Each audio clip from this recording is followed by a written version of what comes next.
You know I'm watching you. Over there in the corner with your little friends. Watching me watch you. But dig this here. Why don't we settle in for the night and do a little something ourselves? I know you're waiting. All night long, I've been waiting patiently until I get so good. We've been flirting kinda heavy, so the urge is strong. Ooh, and we can dim the lights and do everything you like. This is what I got in mind. Oh, let's get sexy, yeah, yeah. Ooh, you don't have to be uptight. No, we can do just what you like. We can do what you like, girl. Let's get sexy, sexy with it. Girl, I'm trying to make it.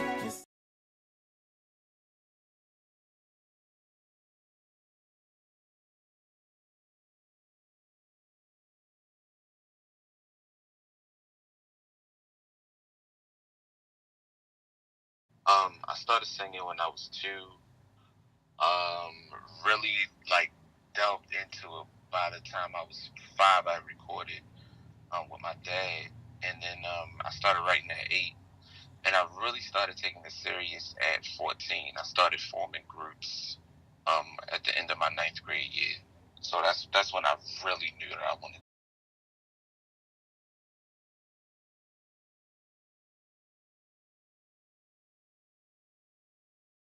Oh man, Jodeci definitely above all. Jodeci, Drew Hill, New Edition, Luther Vandross, Michael Jackson, Donny Hathaway, um, Mary J. Blige, Jill Scott, Keith Evans, yeah.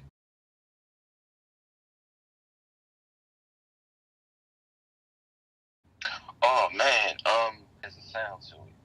Especially Baltimore R&B just has this gritty, churchy soul to it that you don't find in too many other places, and I've just always been a huge fan of that.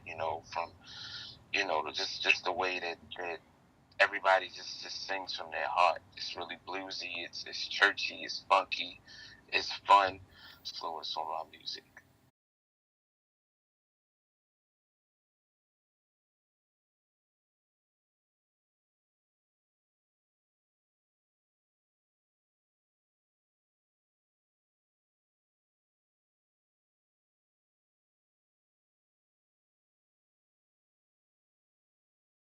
I believe that every artist has their place. I do think that R&B is missing honesty. I think that it's missing honesty in the sense that it's speaking everyday truth about love. And it's missing um, it's missing romance, and it's to me it's missing that vulnerability and that masculinity, especially in R&B males. It doesn't have that same. With women, I feel like women don't feel like they're being protected in the music anymore. You don't feel like you're being wooed in the music anymore. You don't feel like you are being supported in the music anymore. And the men that listen to R&B music don't feel like anyone is singing from their standpoint anymore. So we got to get back to that.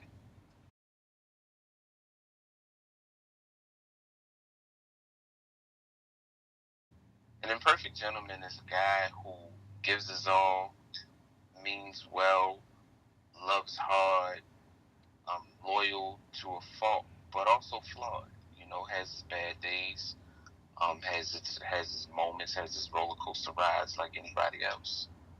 And it also represents the fact that on the album I kept some of the flawed notes because that was where the best feeling came from.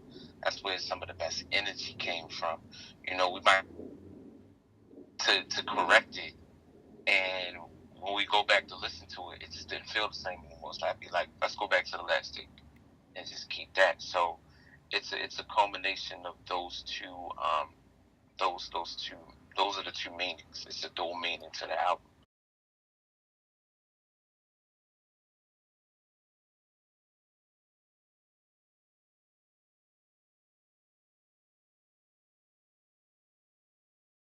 Well, song, but production wise, I worked with Jakes, which is the letter J and the number 8 and the small S.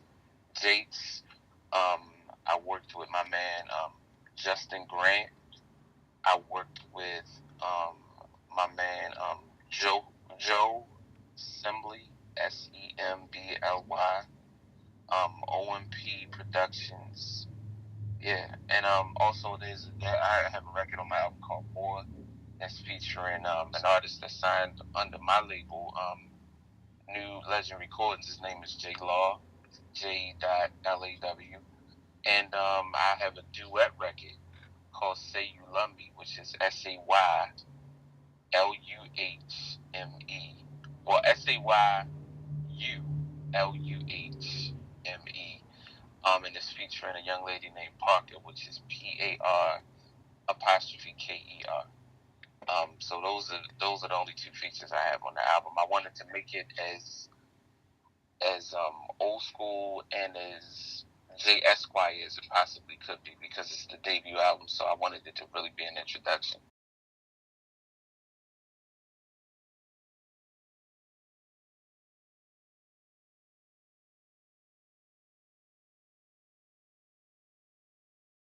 Oh man, the energy of the album, and it was just so well produced. It was well recorded.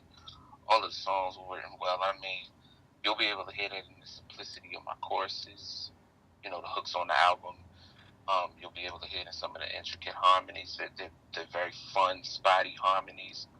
And just some of the innovation I do. You know, just taking it back to the soul of R&B. Um, there will just be little nuances that you'll hear. And it even starts like that album in the sense that it starts high energy and it ends high energy, and then you got the sweet spot in the middle of the album. So that was definitely an inspiration in that, and just the whole. I felt like the album cover was so simple that it made a huge statement, just with the tuxedo and standing up against a wall. So that was that's how it inspired me.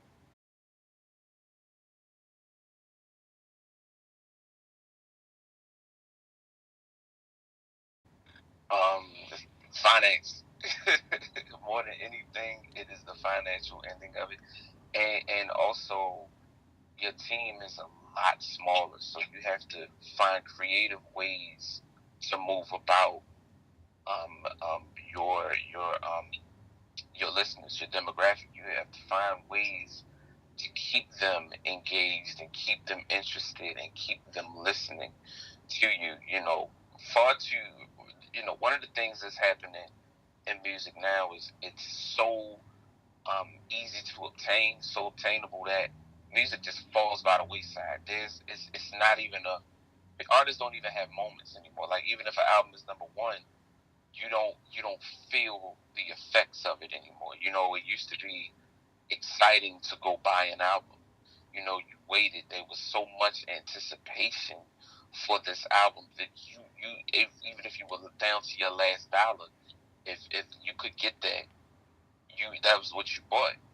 And so now, you know, you got to figure out a way. I think that one of the beautiful things, one of the pros to being an indie artist is you have grassroots promotions. You know, that's when you're able to nestle in and do all of the interviews and do all of the shows all over the place, be it big or small, because people are becoming these instant stars. So they're missing all of those opportunities and those outlets to really let people in to know who they are and to become um, vested in them as a brand and as an artist.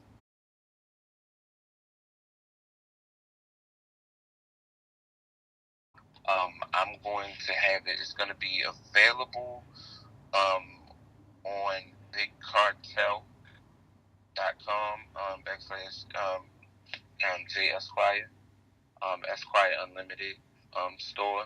They can buy it through that, and anybody in the DMV area can buy it. They can purchase it at Soundgarden in Baltimore, and I'm gonna be out here. Me and my team, we gonna be out here hustling these records, man. So there'll be physical copies available today, and it'll be out on vinyl later on this summer. Yeah. Oh, absolutely. We've already started talking the formatting of it and cutting it and all that. That's a whole another process that they have to do. Like that's not even. I mean, that's a whole art within itself. So we just wanted to go ahead and make sure that we had the support out there, with the CDs and the digital first. So then we're gonna go back and make it happen on vinyl. So definitely look out for that.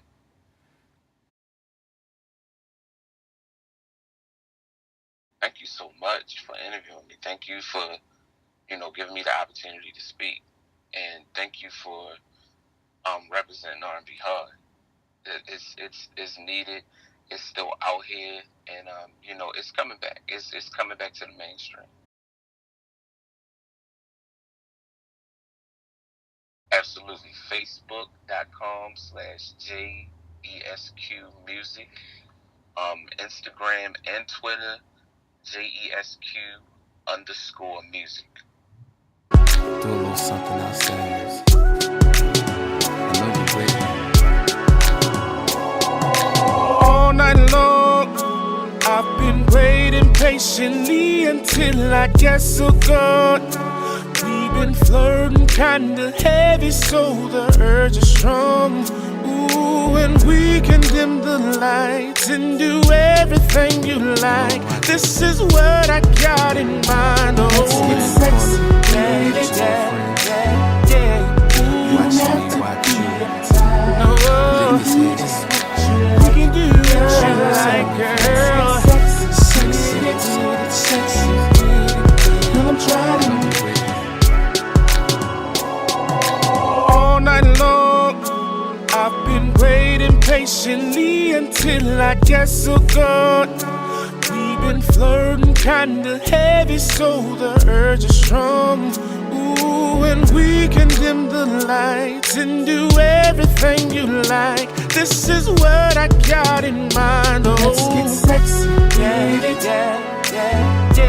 Ooh, you don't have to be uptight. No, we can do just what you like. We can do what you like, girl. Let's get sexy, girl, I'm trying to.